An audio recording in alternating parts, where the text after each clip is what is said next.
أنفسنا ومن سيئات أعمالنا من يهده الله فلا مضل له ومن يضلل فلا هادي له ونشهد أن لا إله إلا الله وحده لا شريك له جی اس کی آواز تھوڑی تیز کر دیں، بہت سلو ہے۔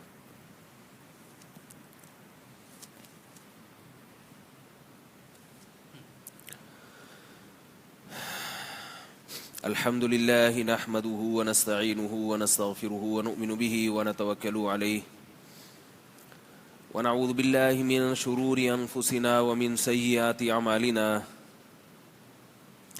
من يهده الله فلا مضل له ومن يضلل فلا هادي له ونشهد أن لا إله إلا الله وحده لا شريك له ونشهد أن سيدنا وحبيبنا وشفيعنا وسندنا محمدا عبده ورسوله صلى الله تعالى عليه وعلى آله وأصحابه وبارك وسلم تسليما كثيرا أما بعد فأعوذ بالله من الشيطان الرجيم بسم الله الرحمن الرحيم يا أيها الذين آمنوا ادخلوا في السلم كافة ولا تتبعوا خطوات الشيطان تھوڑی سی اور آواز بڑھائیں یار۔ ولا تتبعوا خطوات الشيطان إنه لكم عدو مبين۔ اب صحیح ہے۔ دو تین ہفتوں سے قرآن مجید میں مذکور ایک واقعہ اس پر بیان چل رہا ہے، اور اس سے جو ملنے والے اسباق تھے اس پہ کچھ روشنی ڈالی جا رہی تھی۔ میں نے واقعہ بیان کیا تھا کہ صحیح حدیث میں ہے، رسول اللہ صلی اللہ علیہ وسلم نے پچھلی امتوں میں سے ایک بادشاہ کا واقعہ بیان کیا کہ بادشاہ کے پاس ایک جادوگر تھا۔ جادوگر کی موت کا وقت آنے لگا تو جادوگر نے کہا کہ میں کسی نوجوان کو یہ جادو کا علم سکھاتا ہوں۔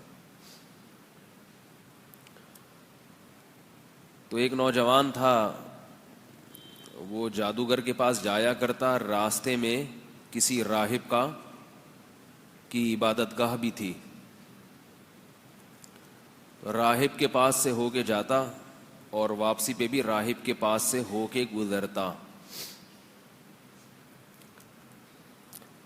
تو زیادہ اثر کس کا ہونا شروع ہو گیا؟ راہب کا۔ اس لیے کہ راہب کی جو باتیں تھیں وہ اٹریکٹیو تھیں، اس میں کشش زیادہ تھی، اور جادوگر کی جو باتیں تھیں ان باتوں میں دنیا تو اسے بہت نظر آ رہی تھی، دولت بھی بہت نظر آ رہی تھی، عزت بھی نظر آ رہی تھی، مگر ضمیر ملامت کر رہا تھا۔ اس پر میں نے کچھ بات کی تھی۔ بعض دفعہ انسان ایسا کام کرنا چاہتا ہے جو اس کے نفس کا تقاضا ہوتا ہے، اس کا دل کی خواہش ہوتی ہے، مگر ضمیر ملامت کرتا ہے۔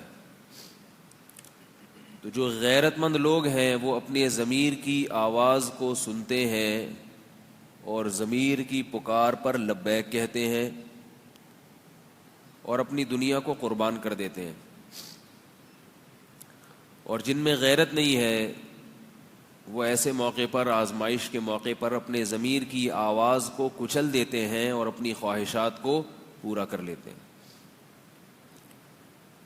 اور ایسے ہی وقت آزمائش میں انسان جب پورا اترتا ہے تو اللہ کا مقرب بن جاتا ہے، اللہ کا مقرب بن جاتا ہے۔ ہمارے ایک دوست ہیں، انہوں نے کل بڑا دلچسپ واقعہ سنایا اپنی زندگی کا۔ بتایا کہ میں کہیں غلط کیس میں جیل میں پھنس گیا تھا، کسی ٹرسٹ کے تھرو خوراک تقسیم کر رہے تھے، تو لمبا قصہ ہے، بہرحال ان کو جیل ہو گئی۔ کہتے ہیں میں بھی تھا، میرے ساتھ میرے دوست بھی تھے۔ وہ جو دوست تھا وہ نو مسلم تھا، نیا نیا اسلام قبول کیا تھا، اس نے بہری مذہب سے اسلام قبول کیا تھا تبلیغی جماعت کی برکت سے۔ تو کہتے ہیں کہ ہم جیل میں جب پھنس گئے اور اتنا زیادہ ہمیں ٹارچر کیا گیا تو ہم نے اللہ سے دعا مانگی. ہم نے دونوں نے ایک دوسرے سے کہا کہ بھئی یہ تو ہمارے لیے ناقابل برداشت ہے.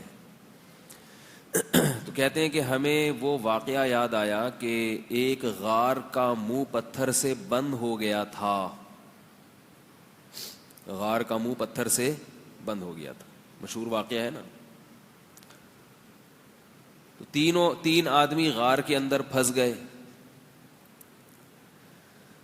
جب تینوں غار کے اندر پھنس گئے، نہ ہوا کا راستہ نہ روشنی کا راستہ، موت یقینی ہے کیونکہ آواز بھی باہر نہیں جائے گی ان کی. جب چیخیں گے پکاریں گے تو کون سنے گا بیابان میں؟ اور ویسے بھی جب غار کے منہ پر کوئی پتھر بڑا گر جائے تو آواز کہاں سے باہر جائے گی؟ تو اب ان تینوں کو اپنی موت یقینی نظر آنے لگی، اور موت بھی ایسی کہ بھوکے پیاسے تڑپ تڑپ کے مر جانا، آسان موت نہیں ہے. نبی صلی اللہ علیہ وسلم نے ارشاد فرمایا کہ ان تینوں نے پھر اللہ سے دعا مانگی. تینوں نے کہا کہ بھائی ہم نے زندگی میں کوئی ایسا عمل کیا ہو جو صرف اللہ کی خاطر ہو اور وہ بڑا عمل ہو، تو اللہ کے سامنے وہ عمل رکھ کر اللہ کو اس عمل کا واسطہ دے کے دعا مانگتے ہیں. بعض دفعہ ہم کوئی نیکی کرتے ہیں جو ہمیں خود احساس ہوتا ہے کہ یہ اللہ نے ہم سے بہت اچھا کام کروا لیا، اور بعض دفعہ نہیں بھی کرتے. تو تینوں نے دعا مانگی. پہلے نے ہاتھ اٹھا کے دعا مانگی کہ اے اللہ، کانت ابنت عم لی وکنت احبها کاشد ما يحب الرجال النساء. اے اللہ، میرے چچا کی بیٹی تھی، میں اس پہ عاشق تھا بہت زیادہ، اور زنا کرنا چاہتا تھا، بدکاری کرنا چاہتا تھا، لیکن وہ قدرت نہیں دیتی تھی. یہاں تک کہ قحط پڑ گیا، میرے پاس مال تھا، تو وہ قحط سے متاثر ہو کر، بھوک اور پیاس سے متاثر ہو کر میرے پاس کچھ راشن لینے کے لیے آئی. میں نے اس سے کہا کہ میں اس شرط پر تمہاری اس حاجت کو پورا کروں گا کہ تم میری خواہش کو پورا کرو. مجبور تھی، بھوکی مر جاتی، اور اس پر ایک شیطان سوار تھا. مجبور ہو گئی وہ، یہاں تک کہ یہ شخص کہتا ہے دعا کے لیے ہاتھ اٹھائیں اور اللہ سے مانگ رہا ہے. اللہ سے جو ہے نا مانگنا سیکھنا چاہیے انسان. یہاں تک کہ جب مکمل قدرت ہو گئی زنا کرنے کی، کوئی رکاوٹ نہیں ہے، کوئی دیکھنے والا نہیں ہے، اور ہے بھی معشوقہ اپنی محبوبہ، تو اس لڑکی نے صرف ایک بات کہی، اتق اللہ ولا تفض الخاتم الا بحقہ، کہ اللہ سے ڈر، میں تو مجبور ہوں، بھوکی مر جاؤں گی، تو مجبور نہیں ہے. اس کا تجھے قیامت کے دن اللہ کے سامنے حساب دینا ہے. آج جو زنا کرنے والا ہے وہ مزے کو تو دیکھتا ہے، وہ یہ بھول جاتا ہے کہ اس کا مجھے حساب دینا ہے. اگر اللہ نے زانی سے حساب نہ لینا ہوتا تو پھر لوگ زنا سے بچ کے نکاح کیوں کرتے؟ میرے بھائی، ٹینشن میں کیوں ڈالتے اپنے آپ کو؟ جو نکاح کر رہے ہیں وہ بیوقوف ہیں. جو زنا کرنے والا ہے وہ شادی کرنے والے کو پرلے درجے کا احمق اور بیوقوف سمجھتا ہے. اور عجیب بات یہ ہے کہ آج کل نکاح کرنے والے کو زنا کرنے والا بھی بیوقوف سمجھ رہا ہے، زنا نہ کرنے والا بھی بیوقوف سمجھ رہا ہے. اچھا کام ہے نا. باپ بھی اس کو بیوقوف سمجھ رہا ہے اپنے بیٹے کو، ماں بھی اپنے بیٹے کو بیوقوف سمجھ رہی ہے. الفلاحیہ مسجد کے امام صاحب ہیں، اکیلے دنیا میں شاید رہ گئے ہیں جو کہہ رہے ہیں اچھا کام ہے، اور بھی ہیں کچھ لوگ. ورنہ نکاح کرنے والے کو سب کیا کہتے ہیں؟ پرلے درجے کا بیوقوف، کے خامخواہ کی ذمہ داریاں اپنے سر لے رہا ہے. مگر اللہ اس کے رسول کیا کہتے ہیں؟ عبادت کر رہا ہے. بیٹا کہے نا ابا سے میں نے نکاح کرنا، ابا کہتے گھر سے نکلو. کہتے ہیں نا ابا نکل جائے یہاں سے. اللہ کیا کہتے ہیں؟ مسجد میں جا کے کرو. نکاح کرنا کہاں سنت ہے؟ بولتے ہی نہیں ہے یار.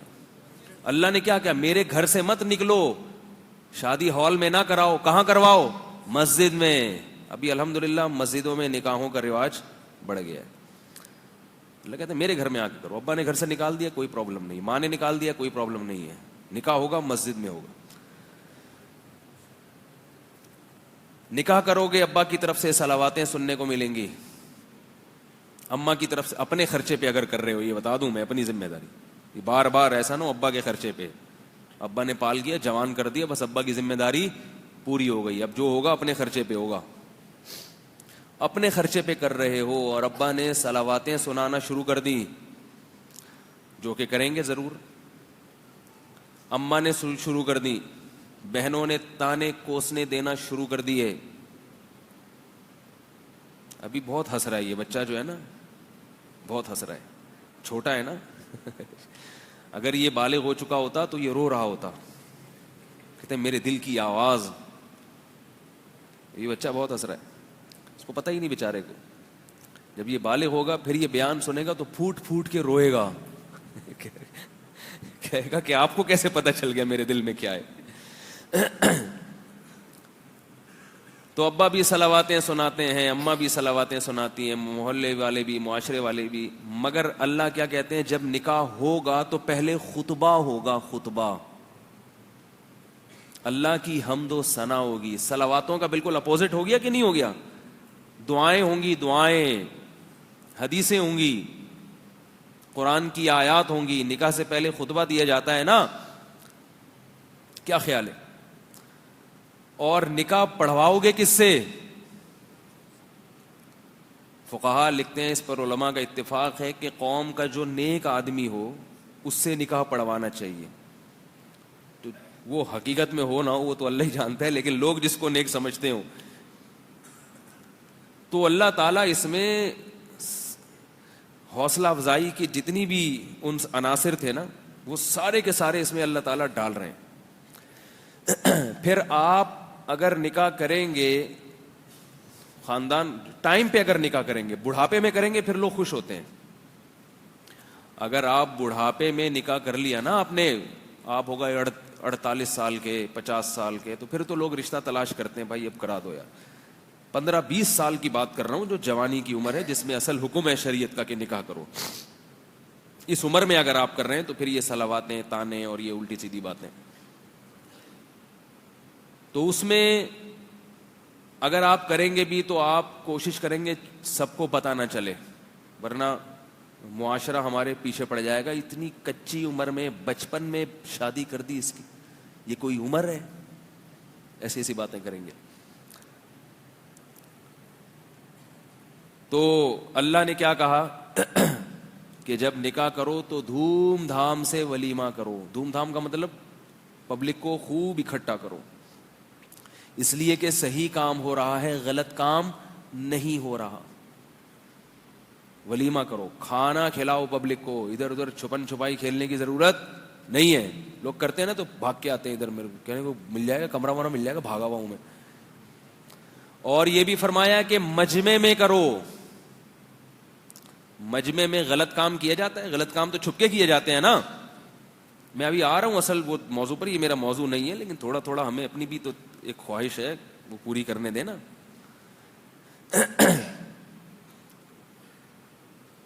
اعلنوا النکاح, نبی نے فرمایا نکاح علی الاعلان کرو, علی الاعلان. غلط کام علی الاعلان ہوتا ہے؟ بولو بھائی, چھپ کے. ابا کہہ رہے ہیں اگر تو نے کیا مجھے پتہ نہیں چلنا چاہیے ورنہ تیری ٹانگیں توڑ دوں گا.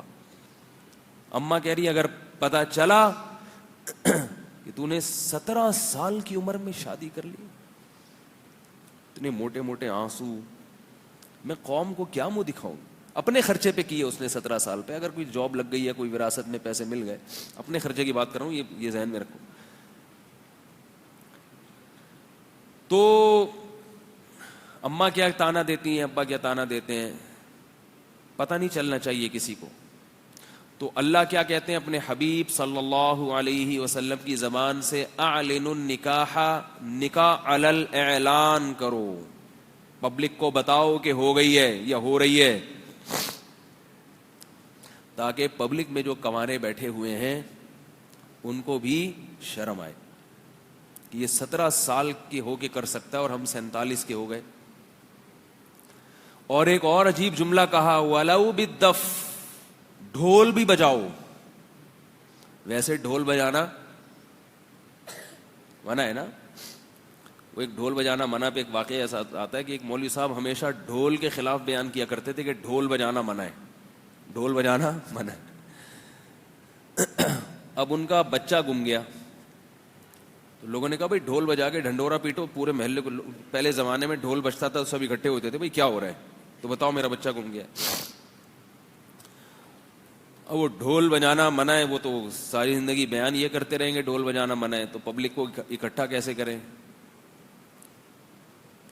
تو انہوں نے کہا چلو ڈھول لے کے نکلو اور یہی اعلان کرو کہ ڈھول بجانا منع ہے. ٹھیک ہے نا؟ تو وہ ڈھول لے کے نکلتے تھے اور لوگوں سے کہتے لوگوں میرا بچہ گم گیا اور ڈھول بجانا منع ہے.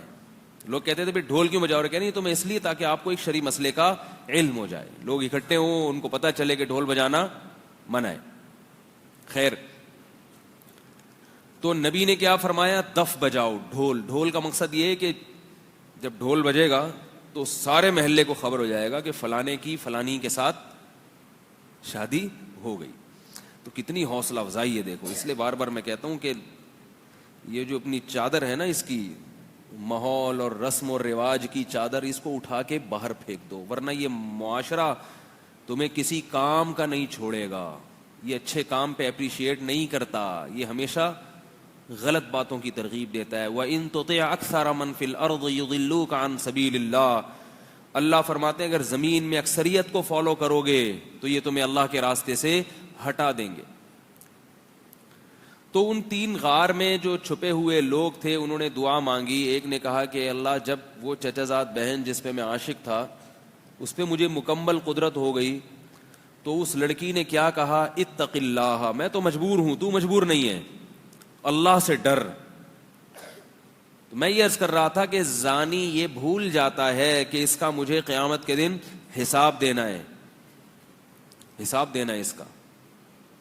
اور زانی پر ایک پھٹکار دنیا میں برستی ہے، وہ آخرت میں بعد میں، وہ یہ کہ اس کو جو گھریلو زندگی ہے وہ اس کی تباہ و برباد ہو جاتی ہے. اپنی زوجہ کی طرف رغبت ختم، روزانہ نئے مزے بدلنے کا شوق، اس سے اس کی لائف کیا ہوتی ہے؟ ڈسٹرب ہو جاتی ہے، ذہنی سکون خراب ہو جاتا ہے. جو حلال پر قناعت کرنے والے لوگ ہیں وہ خوش رہتے ہیں، وہ دیکھتے ہی نہیں دائیں بائیں کیا ہو رہا ہے، سکون سے زندگی گزرتی ہے ان کی. اور جو یاد رکھو جو زانی ہے نا، زانی، اس کا بڑھاپا بڑا خطرناک ہوتا ہے، بڑھاپا بڑا خطرناک ہوتا ہے. نکاح کرنے والے کا بڑھاپا آسانی سے گزر جاتا ہے بال بچوں میں. زنا کرنے والے کو بڑھاپے میں شوق وہی ہوتے ہیں جو جوانی میں تھے. یہ یاد رکھو، شوق ختم نہیں ہوتا. اگر کوئی یہ سمجھتا ہے کہ جوانی میں زنا کا شوق ہے یہ بڑھاپے میں خود بخود ختم ہو جائے گا، تو یہ بہت بڑی بھول ہے. اگر بڑھاپے میں زنا کی خواہش ختم ہو جاتی تو نبی صلی اللہ علیہ وسلم کی یہ وعید نہ ہوتی کہ قیامت کے دن اللہ بوڑھے زانی کی طرف نظر اٹھا کے بھی نہیں دیکھیں گے. قوت ختم ہو جاتی ہے، طاقت ختم ہو جاتی ہے، خواہش ختم نہیں ہوتی. اور اس سے بڑا عذاب کیا ہوگا کہ ایک چیز کی خواہش ہے مگر اسے پورا کرنے کی قوت نہیں ہے. کسی چیز کا دل چاہ رہا ہے آپ کا مگر آپ اس خواہش کو پورا کر نہیں سکتے. یہ تو 24 گھنٹے کی ٹینشن ہے یا نہیں ہے؟ کیوں نہیں سمجھ میں آ رہی بات بھائی؟ خواہش ختم نہیں ہوتی بوڑھے میں اگر اس نے جوانی میں اپنے آپ کو کنٹرول نہ کیا ہو. جس شخص نے جوانی میں بدنظری نہیں چھوڑی، آپ اس کا بڑھاپا دیکھو، بڑھاپے میں بہت خطرناک نظر باز ہوتا ہے، وہ بہت خطرناک ہوتا ہے. اور پھر اس بد نظری کی پھٹکار اس کے چہرے پہ بھی پڑتی ہے،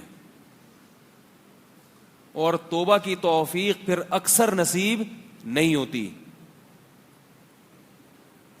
لوگ یہ سمجھتے ہیں کہ جوانی ہے تو بڑھاپا جب آئے گا تو خود بخود چھوٹ جائے گا. نہیں چھوٹتا، خود بخود اور پختہ ہو جاتا ہے، اور پختہ. اس لیے اس خوش فہمی میں ہرگز نہ رہیں بھائی. اگر اللہ نہ کرے کسی نے زنا کیا تو خوب گڑ گڑا کے اللہ کے سامنے توبہ کرے. وَلَا تَقْرَبُوا الزِّنَا إِنَّهُ كَانَ فَاحِشَةً وَسَاءَ سَبِيلًا. فرمایا زنا کے قریب بھی مت پھٹکو، قریب بھی مت جاؤ. کسی عورت کے ساتھ تنہائی اختیار کرنا اسلام میں حرام ہے. کسی عورت کے ساتھ، یہ نبی صلی اللہ علیہ وسلم کی شدید وعید ہے اس پر کہ کسی بھی جوان عورت کے ساتھ آپ تنہائی اختیار، جوان ہو یا عمر زیادہ ہو، تنہائی نہیں اختیار کر. یہاں بہت ہی کوئی بوڑھی ہے، نانی دادی بن گئی بالکل ہی 90-95 سال کی، ایک الگ بات. جوان عورت ہو، 50-55 سال کی عورت بھی جوان ہی ہوتی ہے. آپ اس کے ساتھ تنہائی اختیار، بولو نا بھائی، نہیں کر سکتے. لفٹ میں بعض دفعہ ایسے ہوتا ہے، کہیں بلڈنگ میں آپ جا رہے ہیں، کوئی خاتون چلی گئی لفٹ کے اندر، آپ باہر آ جائیں، آپ نہ جائیں، موقع تلاش کر رہے ہوتے ہیں. ہمارے یہاں ہوتا ہے لفٹوں میں، خاتون جا رہی ہیں، بندہ بھی چلا گیا، کہتے ہیں نظر نیچی کر کے کھڑے ہوئے ہیں. تو بھائی یہ جب جائز ہی نہیں ہے آپ کا اس کے ساتھ تنہائی اختیار کرنا، تو آپ کو جب شریعت اجازت ہی نہیں دے رہی تو آپ کتنے اچھے ہیں برے ہیں یہ بحث ہی جائز نہیں ہے. میں منع کرتا تھا بعض دفعہ، ہم وہاں حج پہ گئے تو وہ لفٹ میں بعض دفعہ ایسا، وہاں تو بہت ہوتا ہے ایسے، اکیلی خاتون جا رہی ہیں تو کوئی بندہ چڑھ گیا تو میں منع کرتا بھائی نہیں، باہر میرے ساتھ چلے جانا. اس سے کہتا تھا میرے ساتھ چلے جانا. نہیں بھائی ہم کو حج کرنے آئے ہیں، لڑکیوں کو دیکھنے تھوڑی آئے ہیں. مجھے پتا ہے بھائی آپ حج کرنے آئے ہیں، تو یہاں اگر اللہ رسول کی نہیں مانو گے تو پھر کہاں مانو گے؟ اللہ اس کے رسول نے یہ نہیں کہا کہ جو نیک لوگ ہیں وہ اکیلے سفر کر سکتے ہیں، عورت کے ساتھ سفر نہیں، یعنی تنہائی اختیار کر سکتے ہیں. جو برے لوگ ہیں ان کو اجازت نہیں، نہ برے کو نہ نیک کو. تنہائی جائز نہیں ہے. تنہائی ہاں کسی خاتون سے بات کرنی ہو، کوئی دوسرا موجود ہو، اگر مجبوری ہو تو بے شک دوسری خاتون ہی ہو. تنہائی جو ہے، تنہائی یہ بہت خطرناک چیز ہے. لوگ ان چیزوں میں ذرہ برابر احتیاط نہیں کرتے. بس براڈ مائنڈڈ بننے کی کوشش میں ہر آدمی، یار ہم لوگ اتنے نیچ سوچ کے نہیں، اتنے گھٹیا نہیں ہیں جیسے مولویوں کی باتیں ہیں. تو گھٹیا پن تو یہ بھی ہے کہ اگر زنا کر لیا تو کیا ہو گیا. اس کو بھی اگر آپ نہ دیکھیں تو بھی کلچر ہے، گورے تو کرتے ہیں نا، ان کو کہ کیا ہے زنا ہو گیا، گرل فرینڈ ہے تو کیا ہو گیا. ہم جا کے کہتے ہیں توبہ توبہ استغفر اللہ، کہتے ہیں یہ اس لیے تو ترقی نہیں کر رہے یہ لوگ. غیرت کو زندگی سے نکال دو تو پھر جو چاہے کرو.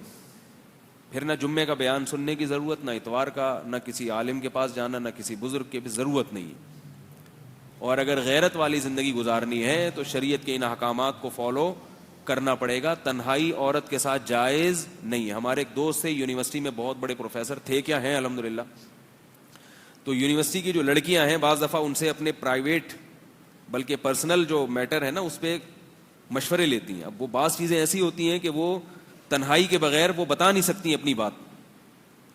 تو وہ مجھے بتا رہے تھے کہ میرے سے مشورہ لینے کے لیے جب کوئی لڑکی بیٹھتی ہے اسکول میں، کلاس میں، تو اب مسئلہ یہ ہوتا ہے کہ کسی اور کی موجودگی میں وہ بات نہیں کرنا چاہتی.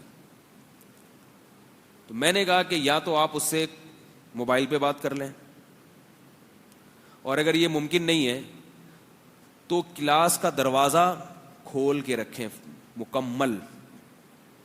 اس سے بھی یہ مجبوری کی بات ہے، مجبوری میں اس سے بھی تنہائی، بولو نا بھائی، ختم ہو جائے گی. دروازہ کھلا ہے تو پھر سب آ رہے ہیں جا رہے ہیں دیکھ رہے ہیں. لیکن وہ بتا رہے تھے کہ یونیورسٹیوں میں پروفیسر اس کی احتیاط نہیں کرتے. جو اسٹوڈنٹس ہیں اگر انہوں نے پوچھنا ہو پروفیسر صاحب سے کوئی بات کرنی ہے تو پروفیسر کہتے کنڈی لگاؤ، تالا لگاؤ. پرسنل میٹر ہے نا، آپ کا پرسنل معاملہ ہے، تو بہت تنہائی کے ساتھ، بہت احتیاط کے ساتھ کان میں آ کے بتاؤ میرے. حرام ہے، گناہ ہے، جواب دینا ہے اللہ کو قیامت کی. تنہائی میں اپنی بیگم کے ساتھ بیٹھا کرو بس، اور اگر نہیں ہے بیگم تو صبر کرو، اللہ سے دعا مانگو. جی ایک اور دے. تو میں اس لیے عرض کر رہا ہوں کہ یہ جو نکاح کرنے والے لوگ ہیں یہ بے وقوف نہیں ہیں. جو زنا کرنے والا ہے وہ پرلے درجے کا احمق ہے, کیونکہ اللہ نے قرآن مجید میں خام خواہ میں نہیں کہہ دیا کہ زانی کو 100 کوڑے مارا کرو. قرآن میں کہا نا اللہ نے, کنوارا مرد یا کنواری لڑکی اگر زنا کرے تو اللہ نے کیا کہا ہے, چوک پہ کھڑا کر کے 100 کوڑے مارو, چوک پہ کھڑا کر کے. وَلَا تَأْخُذْ بِهِمَا رَأْفَةٌ فِي دِينِ اللَّهِ, اور جب اس کے کوڑے لگ رہے ہوں یا کوڑے مارے جا رہے ہوں تو اس معاملے میں تمہارے دل میں نرمی نہیں پیدا ہونی چاہیے. ہائے ہوئے نہیں کرو, ہائے بیچارے کو زور سے لگ گئے, ہائے بیچارے کو یہ ہو گیا, ہائے یہ کیا ہو گیا, ہائے یہ کیا ہو گیا, ہائے توبہ کر لیتا, ہائے توبہ کا دروازہ تو کھلا ہوا تھا. اللہ کہتے ہیں گواہوں سے اگر ثابت ہو گیا تو توبہ کرے گا, میں قبول کر لوں گا. سزا دینے میں نرمی نہیں, سزا پوری دو, پھر ہائے ہوئے کرتے رہو بیٹھ کے. پھر اس کو عار دلانا جائز نہیں ہے, پھر اس کو تانے دینا جائز نہیں ہے. جب ایک دفعہ سزا مل گئی تو بس اب تانے نہیں دے سکتے. اور شادی شدہ مرد اگر زنا کرے, شادی شدہ کا تو سخت حکم ہے, اس کو جب حلال ہے تو حرام کی طرف کیوں جا رہا ہے وہ, تو پھر اس کی سزا کیا ہے بتائیے؟ رجم ہے, رجم. جاوید احمد غامدی صاحب نے بہت سارے شریعت کے احکامات کی دھجیاں اڑا دی ہیں جس پر پوری امت متفق تھی. وہ کہتے ہیں میں امت کو مانتا ہی نہیں, میں تو قرآن کو مانتا ہوں. آج بہت سے لوگ اس قسم کے دعوے کرتے ہیں. وہ لوگ کہتے ہیں کہ میں یہ نہیں دیکھتا کہ فلاں نے کیا کہا تو فلاں نے کیا کہا, میں یہ دیکھتا ہوں کہ قرآن نے کیا کہا. یہ بڑے خوشنما دعوے ہیں آج کل کے, جو بعض متجددین ہیں ان کے اس قسم کے بڑے خوشنما دعوے ہوتے ہیں کہ میں یہ نہیں دیکھتا ابو حنیفہ نے کیا کہا تو شافعی نے کیا کہا, میں دیکھتا ہوں قرآن کیا کہتا ہے اور حدیث کیا کہتی ہے. یعنی بزبان حال وہ یہ کہہ رہے ہوتے ہیں کہ ابو حنیفہ امام شافعی کو تو پتہ ہی نہیں تھا کہ قرآن کیا کہتا ہے, حدیث کیا کہتی ہے, مجھے پتہ ہے کہ قرآن کیا کہتا ہے, حدیث کی. اس کا یہی مطلب ہوا کہ نہیں ہوا؟ سمجھ میں نہیں آ رہی یار. جو یہ کہتے ہیں نا میں دیکھتا نہیں ہوں کہ فلاں کیا کہتا ہے تو فلاں کیا. مجتہدین جو بڑے بڑے امت کے محققین گزرے ہیں, اور چلو ایک سے غلطی ہوئی, دو سے غلطی ہوئی, سارے ہی غلط ہیں, سارے غلط ہیں. 15ویں صدی میں ایک آدمی وہ صحیح ہے. یہ میں عوام کو سمجھانے کے لیے کہہ رہا ہوں, ورنہ وہ جو دلائل دیتے ہیں وہ دلائل بھی غلط ہیں. ایک صاحب کا فون آیا کہ وہ جو دلائل دیتے ہیں اس کا جواب دے. میں نے کہا اس کا جواب تو ڈیٹیل میں ہے, اور یاد رکھو ہر دلیل سمجھنے کی ہر ایک میں صلاحیت نہیں ہوتی. دلیل سمجھنے کے لیے بھی کوئی پہلے آپ کے اندر وہ صلاحیت تو ہو. ایک ڈاکٹر سے آپ پوچھتے ہیں کہ یہ دوا گردے میں فائدہ کیوں پہنچائے گی, گردے کے درد میں, اب وہ آپ کو سمجھائے کہ ایکچولی اس میں یہ کیمیکل ہوتا ہے تو پھر وہ یوں کرتا ہے, تو پھر وہ یوں کرتا ہے, پھر وہ ایسے کرتا ہے, پھر ایک, تو آپ کی سمجھ میں آئے گا؟ بولے پتہ نہیں کیا کہہ رہا ہے یار. ایک صاحب کو میں نے بتایا کہ قیاس بھی ایک شرعی حجت ہے. ہر چیز کا قرآن و حدیث میں صراحتاً ہونا ضروری نہیں ہے. خود قرآن و حدیث نے قیاس کا حکم دیا. کہہ رہے ہیں قیاس کیا ہوتا ہے؟ میں نے کہا قیاس یہ ہوتا ہے کہ منصوص علیہ حکم کو منصوص کی طرف پھیرنا علت مشترکہ کی وجہ سے بنیاد. کہہ رہے ہیں یہ کیا ہوتا ہے؟ میں نے کہا منصوص علیہ دیکھو, جیسے کوئی حدیث ہے صریح, وہ تو منصوص ہے, اور ایک غیر منصوص ہے, کوئی ہے نہیں, تو ان دونوں میں جو چیز مشترک ہوگی اس کو علت کہا جاتا ہے. اس علت کی وجہ سے اس حکم کو یہاں لے آنا. کہہ رہے پتہ نہیں کس قسم کی باتیں کر رہے ہیں. تو بھائی جب نہیں آتا تو نکلو نا یہاں سے, نکلو پتلی گلی سے, یا مدرسے میں بیٹھ کے پورا پڑھ لو. نہیں پڑھتے تو جو پڑھا لکھا ہے اس کو فالو کر لو. دو ہی طبقے ہیں امت میں, جن کو آتا ہے اور جن کو نہیں آتا. جن کو آتا ہے وہ ڈائریکٹ قرآن و حدیث پہ چلیں, جن کو نہیں آتا تو ان کے پیچھے چلنے جن کو آتا ہے. بار بار ایک سوال میں اور ایک دلیل دہراتا ہوں. اکثر لوگ یہ کہتے ہیں کہ قرآن جو ہے نا, آج کل یہ نعرہ بہت لگا, یہ واقعہ رہ نہ جائے یہ غار والا. بہت لوگ یہ دعویٰ کرتے ہیں کہ قرآن اور حدیث کو ڈائریکٹ خود سمجھو, کسی سے پوچھنے کی ضرورت نہیں ہے. آج کل میرے فیس بک پہ نا مسائل جا رہے ہیں, میں جواب دیتا ہوں تو اس میں دلیل نہیں دیتا جواب کی. کسی نے پوچھا کہ مجھ سے سوال پوچھا تھا ٹیلی گرام پہ کہ اگر بیوی کو یاد طلاقن کہہ کے پکارا, طلاقن, تو کیا ہوگا؟ میں نے جواب لکھ دیا ایک طلاق ہو جائے گی. طلاقن کا مطلب طلاق والی. اب اس میں ظاہر ہے کچھ تفصیل بھی ہے اور دلائل بھی ہیں. تو اب اگر ہم ایک ایک مسئلے کے دلائل لکھ کے بیٹھنا شروع کر دیں تو ایک سال میں ایک ہی مسئلہ بیان ہوگا. ایک سال میں کتنے مسئلے بیان ہوں گے؟ ایک. تو جواب لکھتے ہیں بس، دلائل نہیں لکھتے. ڈاکٹر کے پاس اگر آپ چلے جاؤ نا اور اس سے بولو کہ جو نسخہ مجھے لکھ کے دیں گے آپ میری بیماری کا، تو اس کے دلائل اور کتاب کے حوالے بھی ہونے چاہیے. لوگ کہتے ہیں ڈاکٹر ذاکر نائک بھی تو حوالے دے دیتے ہیں. ڈاکٹر ذاکر نائک سے چند مخصوص قسم کے سوالات پوچھے جاتے ہیں. آپ ڈاکٹر ذاکر نائک سے ذرا یہ پوچھ کے دیکھیں کہ ابا کا انتقال 1980 میں ہوا تھا،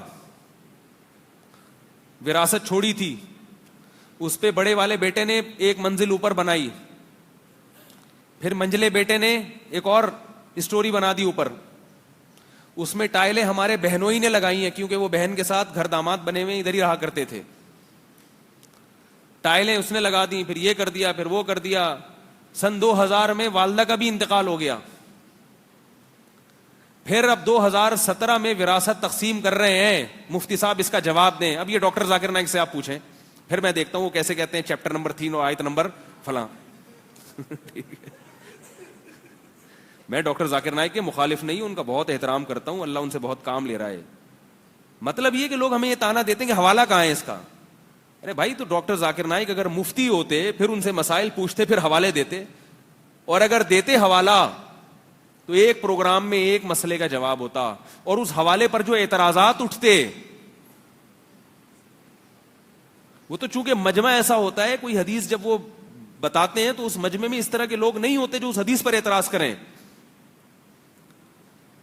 اس لیے خاموشی سے حساب کتاب امن اور شانتی کے ساتھ چل رہا ہے، اور اللہ کرے چلتا رہے.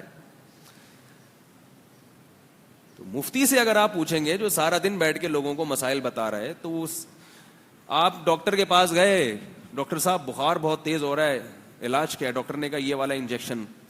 آپ نے کہا یہ والا انجیکشن میڈیکل کی کون سی کتاب میں لکھا ہوا ہے؟ ڈاکٹر صاحب حوالہ چاہیے. میں بغیر دلیل کے ٹیکے نہیں لگاتا. ٹھیک ہے نا، میں بغیر دلیل کے اپنے ٹیکے نہیں لگواتا، ورنہ آپ دائرہ اسلام سے خارج. مقلد نہیں ہوں، اندھا نہیں ہوں میں، اندھا جو ڈاکٹر جو اٹھا کے میرے کولوں میں گھسیڑ دے میں گھسوا لوں، ایسا تھوڑی ہوتا ہے. ٹیکا ہے، ٹیکا انجیکشن ہے، تحقیق. ڈاکٹر گھبرا گیا نا دھمکیوں سے، اڑے ہوئی، ورنہ میں تمہاری جو ہے نا وہ ڈگری اس کو چیلنج کر دوں گا عدالت میں. اب ڈاکٹر نے کتابیں نکالی، نیٹ پہ سرچ کیا، بھائی اس انجیکشن میں جو جو کیمیکل ہیں، اور وہ پھر ڈاکٹروں کے وہ بھی حوالے ہی دے گا نا ڈاکٹروں کے ہی. فلاں آئنسٹائن تو خیر سائنسدان تھا، وہ ایک فلاں ڈاکٹر ہے، اس کی ریسرچ تھی، ایسے پورے حوالے کر کے 2 گھنٹے لگے اور پھر ایک ٹیکا لگا دیا. لے بھائی نکل گیا. دوسرا آیا، پیشنٹ آ رہا ہے، ڈاکٹر صاحب کھانسی ہے، یہ لے بھائی کھانسی کا سیرپ. صاحب یہ والا کیوں، وہ والا کیوں نہیں؟ سیرپ تو سارے ہی صحیح ہیں، یہ والا کیوں دیا، وہ والا کیوں نہیں دیا؟ ڈاکٹر صاحب نیٹ پہ بیٹھ گئے کھول کے، اس سیرپ کی وجہ کہ بھائی اتنا فٹ اتنے قد انچ ہو کسی انسان کا، اتنا ویٹ ہو، اس کے لحاظ سے یہ والا سیرپ، اور اس قسم کی کھانسی ہو، یہ والا سیرپ آپ کی صحت کے لیے مناسب ہے. تو اس نے کہا کہ پھر بہرحال چلا گیا وہ. تیسرا آیا، ڈاکٹر صاحب نے کہا کہ بھائی آپ بخار تیز، پیناڈول. اس نے کہا ڈاکٹر صاحب پونسٹون، وہ کیا ہے؟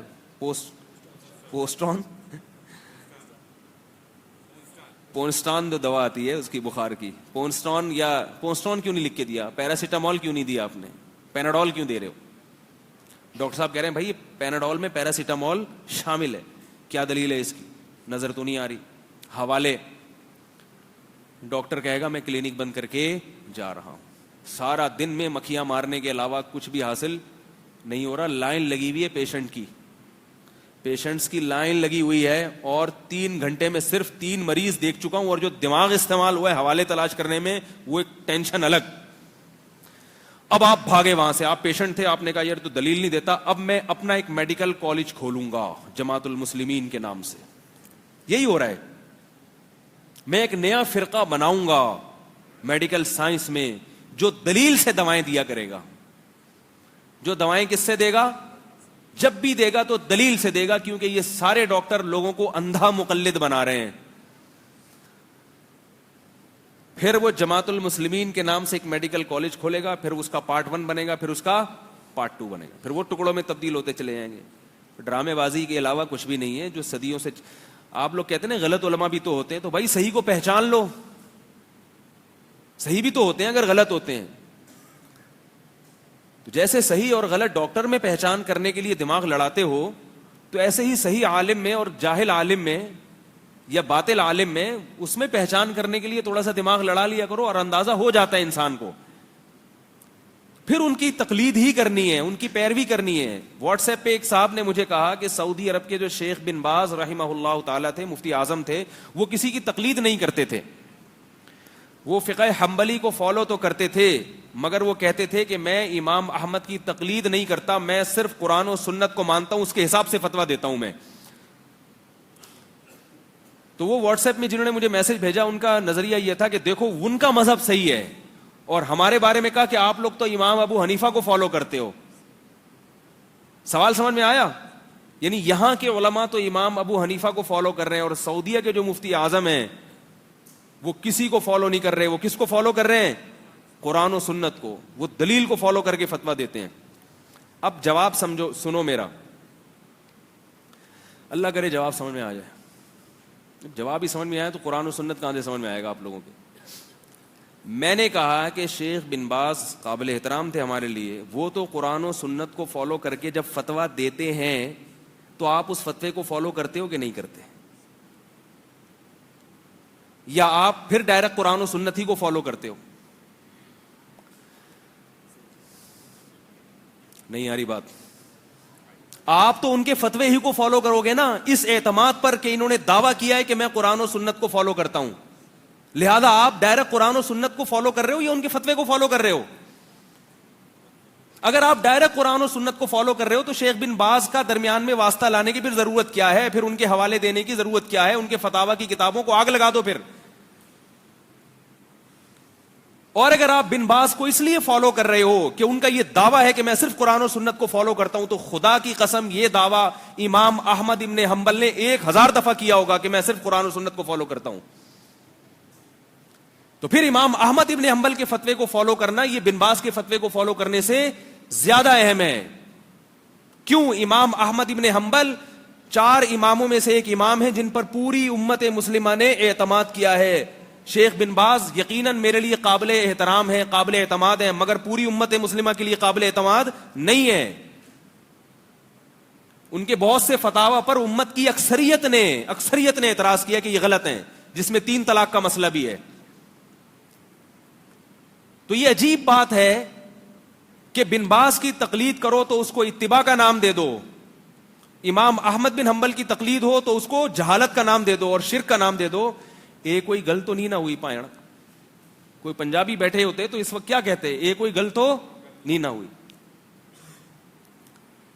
نہیں یار انہیں رہنے دیں ایسی, ٹھیک ہے, جیسے چل رہے ہیں ویسے چلتے رہیں.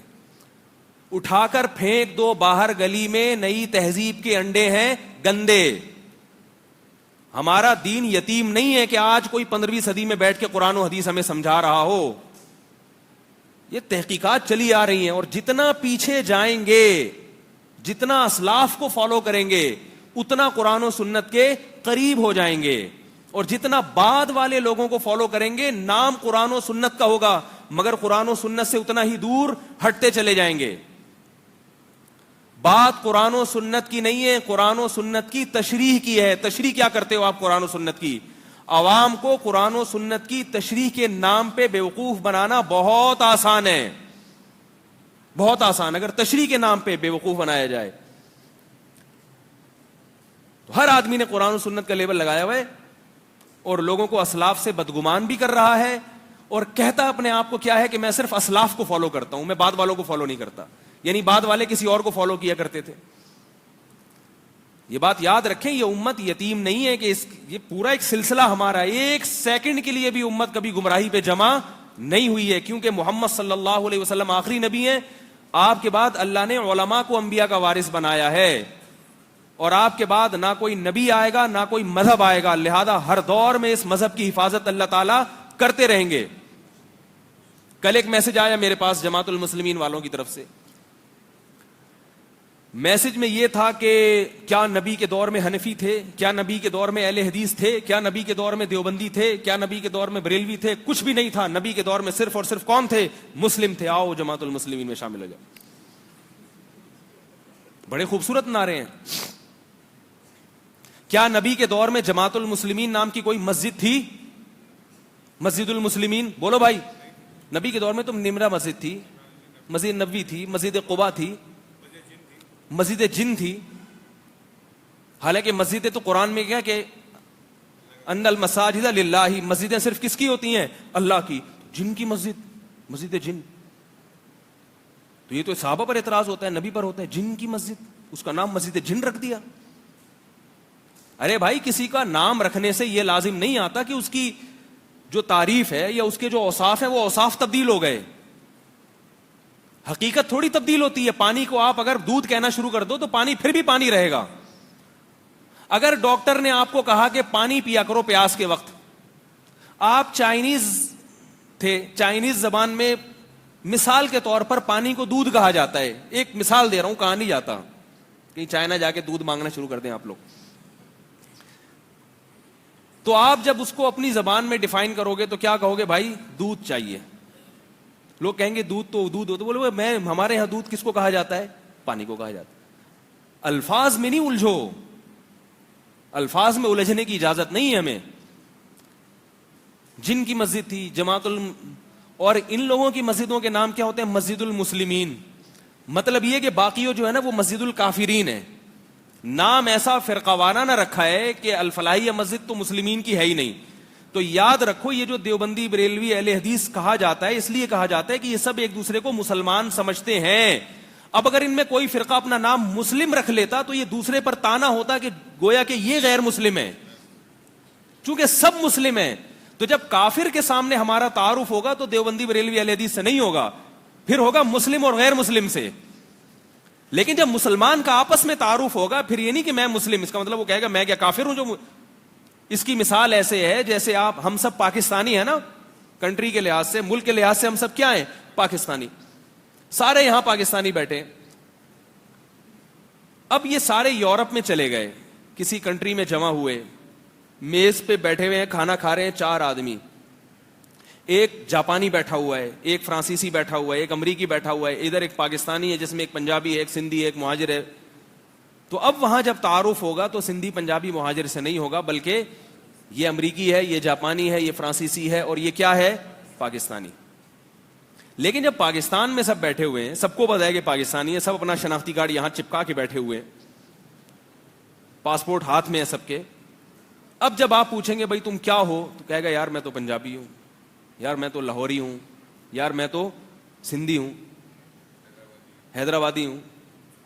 اپن حیدرآبادی اپن بولتے ہیں نا، اپن تو کیا ہے؟ حیدرآبادی ہے. ہم حیدرآبادی ہیں، یہی بولے گا نا، اپن حیدرآبادی ہیں. تو ہم جواب بولیں گے کہ آپ حیدرآبادی ہیں، آپ کے بولنے سے ہمیں پتہ چل گیا ہے. ٹھیک ہے، آپ کو بتانے کی ضرورت نہیں ہے، یہی بولیں گے نا ہم. آپ کو بتانے کی ضرورت نہیں ہے، اپن کو پتہ چل گیا ہے. مجھے نہیں پتا، میں نے سنا ہے حیدرآبادی اس طرح بولتے ہیں، ہوتے بہت اچھے ہیں حیدرآبادی. یہ والا حیدرآباد نہیں، انڈیا کے حیدرآباد کی بات ہو رہی ہے، بات ہو رہی ہے. تو اب اگر آپ کسی پنجابی کے سامنے بیٹھے ہو، اپنا تعارف کروا رہے ہو کہ میں پاکستانی ہوں، تو غصہ آئے گا، بولا میں کیا جاپان سے آیا ہوں. تو جماعت المسلمین والے جب کسی اوریجنل مسلمان سے ملتے ہیں تو اس سے اپنا تعارف کیا کرواتے ہیں؟ میں کیا ہوں؟ مسلم. یہ سامنے والے کا مذاق اڑانا ہو گیا. میں نہیں کہہ رہا کہ آپ اپنے آپ کو دیوبندی بریلوی حنفی شافی کچھ بھی نہ کہیں، عام مسلمان ہی ہیں ہم. لیکن ظاہر ہے مسلمانوں میں جب فرقے بنے ہیں، اور وہ فرقے ایسے نہیں بنے کہ وہ بالکل اسلام کی حدود سے باہر نکل جاتے، اسکول آف تھاٹ میں اختلاف ہو گیا، تو پھر شریعت ہمیں کہتی ہے کہ کسی کو کافر بنانا آسان کام نہیں ہے. اسکول آف تھاٹ میں فرق کی وجہ سے پھر یہ نام دیا جانا مجبوری ہے کہ بھئی آپ ہیں کیا. آپ کہیں رشتہ لینے کے لیے, مجبوری کہاں ہوتی ہے جہاں رشتہ لینے کے لیے گئے آپ, یا مسجد میں امام رکھوانا ہے آپ نے. اب امام جب آپ نے رکھوانا ہے تو آپ چاہتے ہیں نا کہ بھئی مسجد کمیٹی بیٹھی ہے, بھئی امام کا عقیدہ تو پتہ چلے کیا ہے. تو کیا میں سمپل مسلمان ہوں. بھئی سمپل مسلمان تو ہیں, لیکن آپ لاؤڈ اسپیکر پہ فجر سے پہلے صلاۃ والسلام, ظہر سے پہلے صلاۃ والسلام پڑھیں گے کہ نہیں پڑھیں گے؟ کہے گا ہاں پڑھوں گا. تو اس کا مطلب آپ بریلوی ہیں؟ نہیں میں بریلوی نہیں, میں کیا ہوں؟ میں سمپل مسلمان. اچھا پھر آپ بتائیں کہ جب دعا ہوگی, دعا کے بعد پھر ان اللہ و ملائکتہ یصلون علی النبی, حق نبی یا ایھا الذین آمنوا صلوا صلی اللہم صلی, یہ سب چلے گا کہ نہیں چلے گا؟ ہاں چلے گا. اس کا مطلب آپ بریلوی نہیں. بھائی میں کسی کو نہیں مانتا. اچھا بتائیں جب ہمارے محلے میں کسی کا انتقال ہو جائے گا تو 40 دن تک کل شریف اور مختلف قسم کے شریف چلیں گے کہ نہیں چلیں گے؟ ہاں چلیں گے. اس کا مطلب ہے یار کوالٹیز تو ساری وہی والی ہیں, تو بول کیوں نہیں دیتے یار ایک دفعہ میں بریلوی ہوں, تاکہ ہمیں ایک ایک سوال پوچھنے کی ضرورت نہ پڑے. بول دو بھائی, تاکہ ہمیں پتہ چل جائے کہ بھائی صلاۃ والسلام بھی ہوگا, 40واں بھی ہوگا, 11ویں شریف بھی ہوگی, 12ویں بھی ہوگی, سب کچھ ہوگا, اور ربیع الاول کو بڑے دھوم دھام سے منایا جائے گا. تو یہ اس کے لیے شارٹ فارم کیا ہے؟ بھائی بریلوی ہوں. تو ہمیں پتہ چل جائے گا, ایک ایک سوال پوچھنا نہیں پڑے گا آپ سے. اس لیے لوگوں نے اپنی آسانی کے لیے یہ نام کوئی باقاعدہ گورنمنٹ سے شروع میں رجسٹرڈ نہیں ہوئے کہ لوگوں نے ایک پینل بیٹھا ہو, تو ایک خود بخود ایک نام پڑ گیا, اور بلا ضرورت اس کا استعمال غلط ہے. اس سے فرقواریت پھیلتی ہے. جہاں ضرورت ہو ہم کہتے ہیں وہاں اس حد تک استعمال کیا جائے. مثال کے طور پر کوئی اہل حدیث ہے, اب آپ اس سے پوچھ رہے ہیں بھائی نماز, یہاں انتظامیہ سارے فقہ حنفی کو فالو کرتے ہیں. اب کوئی امام آیا تو آپ دیکھنا چاہ رہے ہیں بھائی یہ ہمارے مسلک کے ہیں یا نہیں ہے. ٹھیک ہے اہل حدیث بھی مسلمان ہوتے ہیں, لیکن آپ کو یہ ڈر ہے کہ کہیں ایسا نہ ہو کہ عوام بدک جائے یا عوام کو اعتراض ہو. تو امام تو وہ ہونا چاہیے نا جو عوام جس کو دل و جان سے قبول کر لے. تو اگر اہل حدیث علاقے میں زیادہ ہیں تو وہ اس کو زیادہ آسانی سے قبول کر لیتے ہیں. کرنا دونوں کو ایک دوسرے کے اماموں کو قبول کر لینا چاہیے آسانی کے ساتھ, لیکن اگر عوام کے جذبات کا یا ان کی وہ کچھ سیاستاً کچھ چیزیں کرنی پڑتی ہیں تو پھر پوچھ لینا پڑتا ہے. اب وہ بتا نہیں رہا منہ سے کہ میں اہل حدیث ہوں, میں مانتا ہی نہیں کسی کو. تو بھائی ٹانگیں چوڑی کرو گے پتلی کرو گے, زور سے آمین کہو گے آہستہ آمین کہو گے. اس طرح ایک فرقہ نکلا ہوا ہے توحیدی, وہ کہتے ہیں میں فرقے کو نہیں مانتے, لیکن لوگوں نے ان کو توحیدی کا نام دے دیا ہے کیونکہ لوگوں کے پاس اتنا ٹائم نہیں ہے. وہ یہ کہتے ہیں ہمارا کوئی فرقہ نہیں ہے, ہم تو بس توحید کی تعلیم دے رہے ہیں, اور وہ قبر کے عذاب کے منکر ہیں, اور امام احمد بن حنبل کو معاذ اللہ کافر قرار دیتے ہیں, اور بڑے بڑے ائمہ پر انہیں طعن و تشنیع کی, اور کہتے ہیں ہم نہ جماعت المسلمین ہیں, ہم نہ اہل حدیث ہیں, ہم سمپل مسلمان ہیں. لیکن ایک نئی چیز ابھر کے آئی تھی تو پبلک نے اپنی آسانی کے لیے اس کو نام کیا دے دیا؟ توحیدی فرقہ. یعنی ہر وقت توحید پہ بولتا ہے وہ, جو کہ غلط بولتا ہے. یہ توحید پہ ہر وقت بولنا تو صحیح ہے, مگر ان کی توحید الگ اسٹائل والی ہے. وہ توحید نہیں ہے جو اللہ اس کے رسول لے کر آئے تھے. ان کی توحید کا مطلب ہے کہ ہمارے سوا باقی سارے مشرک ہیں, یہ مطلب ہے. تو اب لوگوں نے تو ان کا نام رکھ دیا نا توحیدی, تو جب رکھ دیا تو بن گیا نا. تو ہمارا نام کون سا؟ ہم نے خود دیوبندی رکھا ہے, وہ تو لوگوں نے رکھ دیا. تو بریلوی بھی لوگ رکھتے ہیں آسانی کے لیے, کوئی گرین چینل, وائٹ چینل. پھر میں نے اپنی طرف سے اس میں اور آسانی رکھ دی, بھائی یہ دیوبندی بریلوی کیا, وائٹ چینل بولو, گرین چینل بولو. کیا خیال ہے؟ کلر دیکھ کے لوگو ہونا چاہیے جسے پتہ چل جائے. تو ناموں میں نہیں کچھ رکھا. نبی نے فرمایا جنتی فرقہ وہ ہوگا ما انا علیہ و اصحابی, جو میرے اور صحابہ کے طریقے پر ہوگا. عقائد میں صحابہ کو فالو کرنے کا حکم ہے, فروعی مسائل میں صحابہ کو فالو کرنے کا حکم ہے, اور اگر صحابہ کا کسی مسئلے میں اختلاف ہو پھر دونوں طرف صحیح ہے. پھر اگر دو رائے ہیں, کوئی ٹانگے, کوئی زور سے آمین کہہ رہا ہے, آہستہ آمین کہہ رہا ہے, تو اس کا مطلب دونوں صحیح ہیں, کیونکہ صحابہ میں زور سے والے بھی تھے اور آہستہ والے بھی. پھر تو جہنم اور جنت کی بات ہی ختم ہو گئی یہاں پہ. تو اسی طرح جماعت المسلمین کا اپنا ہے کہ وہ اس نے واٹس ایپ پہ بھیجا میں مسلم ہوں. کہہ رہے وہ نبی کے دور میں تو نہ حنفی تھے, نہ یہ تھا, نہ وہ تھا. میں نے کہا نبی کے دور میں اس قسم کا کوئی مسلم بھی نہیں تھا جس کی بنیاد 1978 میں رکھی گئی ہو کھوکھرا پار میں. یہ والا مسلم نبی کے دور میں دکھاؤ. نہیں آ رہی بات سمجھ میں؟ یہ والا تھوڑی تھا. تو بات کہاں سے کہاں چلی جاتی ہے. میں یس کر رہا تھا, وہ جو غار کا دروازہ بند ہوا تو انہوں نے کہا کہ میں جو ہوں اس لڑکی نے کہا اتق اللہ ولا تفض الخاتم الا بحقہ، اللہ سے ڈر. تو اس شخص کے دل میں اللہ کا خوف پیدا ہو گیا. ایسی کنڈیشن میں جب اپنی محبوبہ پر قدرت ہو اور وہ مجبور ہو اور دیکھنے والا کوئی نہ ہو تو یہ پیچھے ہٹ گیا. کس کے خوف سے؟ اللہ کے خوف سے. ایک دن کا جواب دینا ہے. تو اب دعا مانگ رہا ہے اللہم ان کنت فعلت ھذا ابتغاء وجہک فاکشف عنا ما نحن فیہ. اے اللہ اگر میں نے یہ کام تجھے راضی کرنے کے لیے کیا تھا، ظاہر ہے اللہ کے علاوہ یہ کام کسی اور کو خوش کرنے کے لیے نہیں ہو سکتا، کوئی دیکھنے والا نہیں ہے.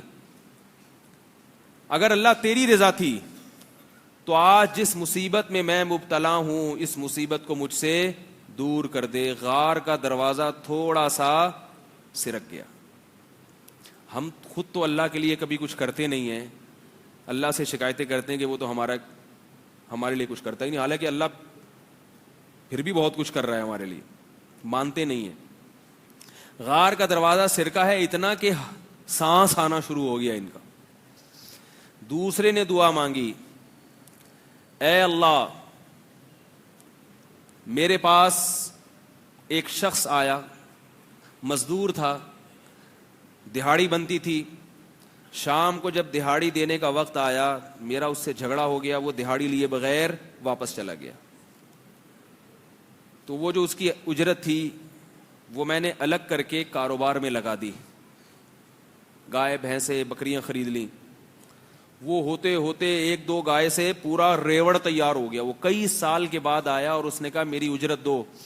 میں نے کہا یہ پورا ریوڑ تمہارے پیسوں سے، یہ تمہاری اجرت ہے. آج ہے کسی میں اتنا ظرف؟ 60 لاکھ روپے لے کے ہڑپ کر کے لوگ بیٹھے ہوئے ہیں اور ان کے پیسوں سے بزنس کر رہے ہیں. اور جب جاؤ لینے کے لیے تو کہہ رہے پیسے ہی نہیں ہے، پیسے ہی نہیں ہے. کل کسی خاتون کا فون آیا کہ ایک صاحب کہہ رہے ہیں کہ مجھے زکوٰۃ چاہیے، میرے بچوں کی فیسیں نہیں جا رہی اور میرے بچوں کی فیسیں ادا نہیں ہو رہی اور گھر میں راشن کا مسئلہ ہو. میں نے کہا ان کی تنخواہ کتنی ہے؟ صرف 50,000 روپے ان کی تنخواہ. میں نے کہا دوبارہ یہ آئے نا تو مجھے بتانا. ہمارے پارک میں 2-3 بڑے بڑے کتے ہیں، یہ چھوڑ دو ان کے پیچھے. شرم نہیں آتی بھیک مانگتے ہوئے؟ شرم نہیں آتی؟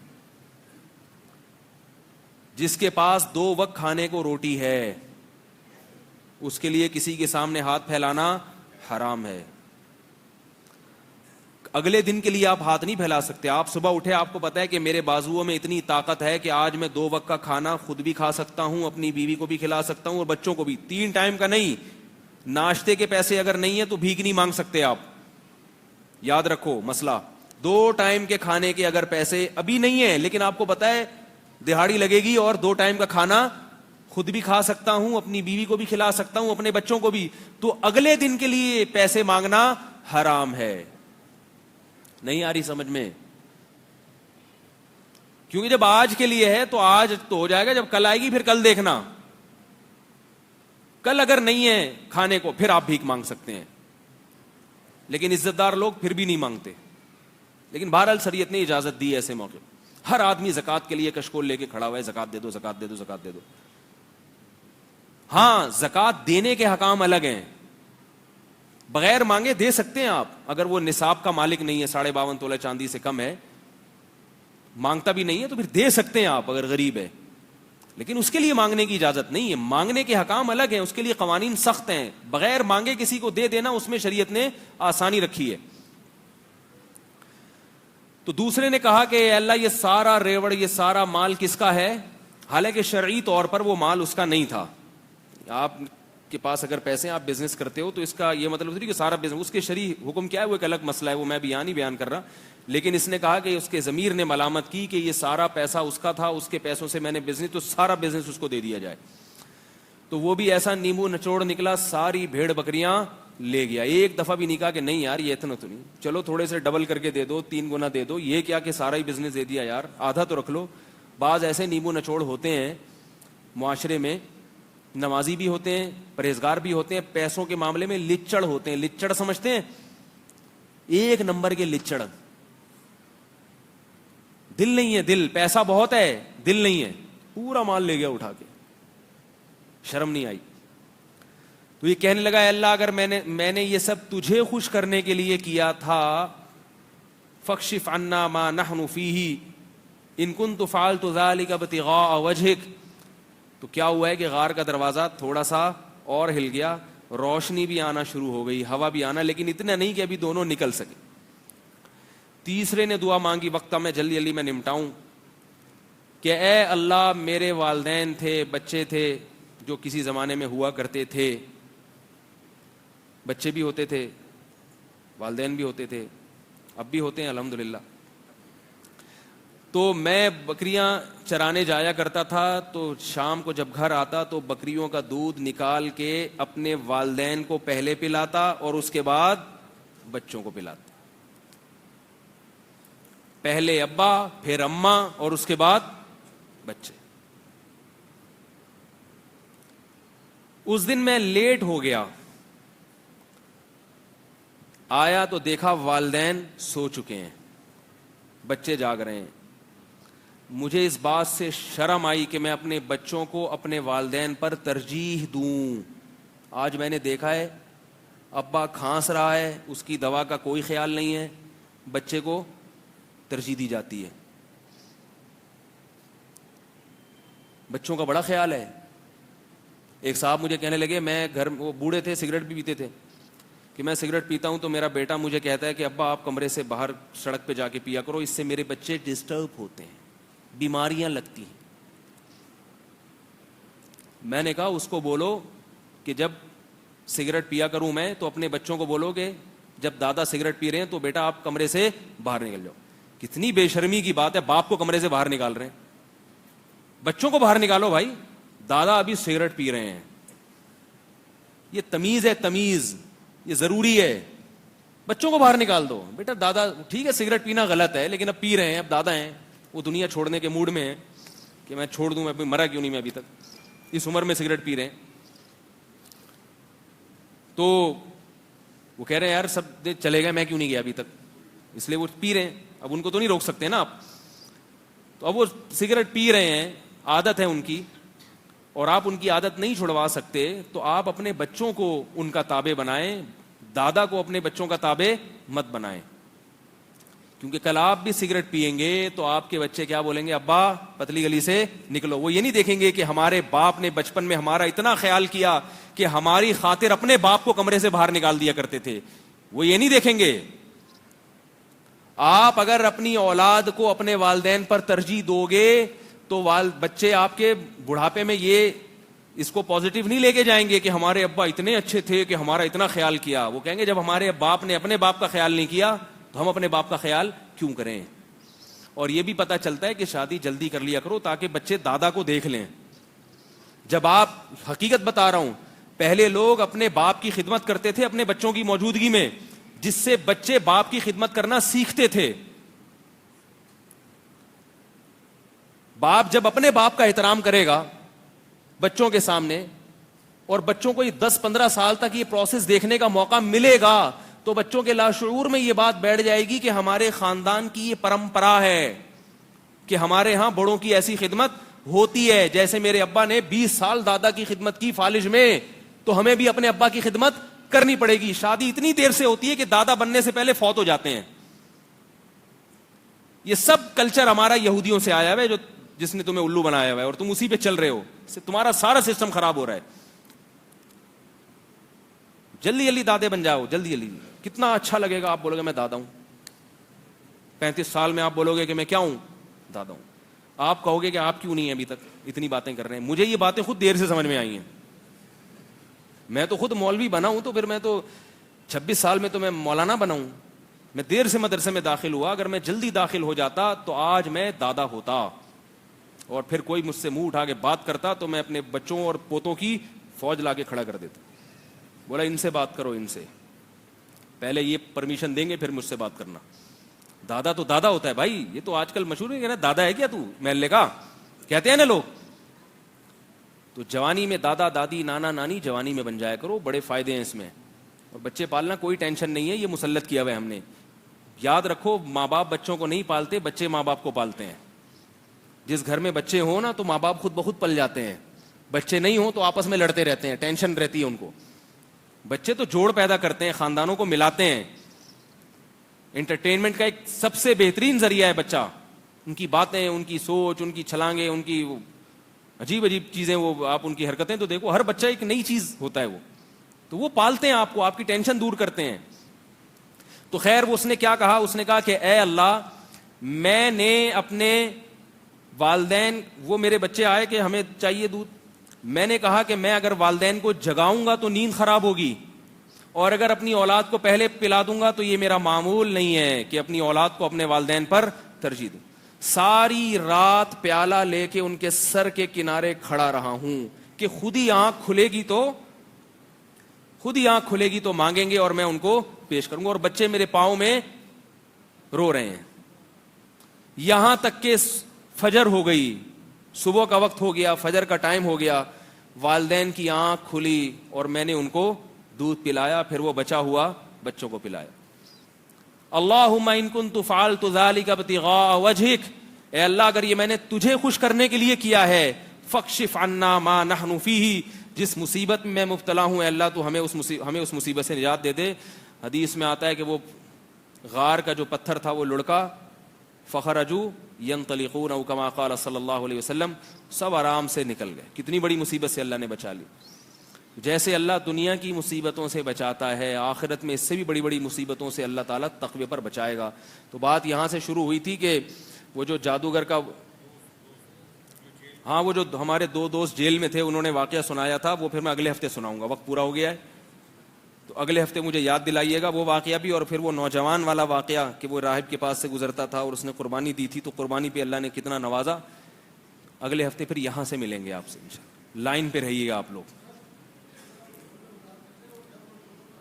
ہاں وہ ڈھول کی بات آئی ہے, پھر یہ وقت پورا ہو گیا ہے. دعا کے وقت میں بتاتا ہوں کہ شادی میں ڈھول بجانا جس میں حدیث کا میں ذکر ہے وہ یہ والا ڈھول نہیں ہے. وہ کون سا والا ڈھول ہے وہ بتاؤں گا آپ کو میں, وہ دعا کے وقت میں, تاکہ وقت جو ہے دے دیا تو اس پہ جو ہے نا وہ بیان ختم ہو جائے. اللہ تعالیٰ عمل کی توفیق عطا فرمائے. آپ لوگ فی الحال دف وف نہ بجائیں, ٹھیک ہے. بجانا ہو تو سمپل دف نہیں ہوتا بالکل ڈھم ڈھم ڈھم, اس کی گنجائش ہے, بالکل سادہ.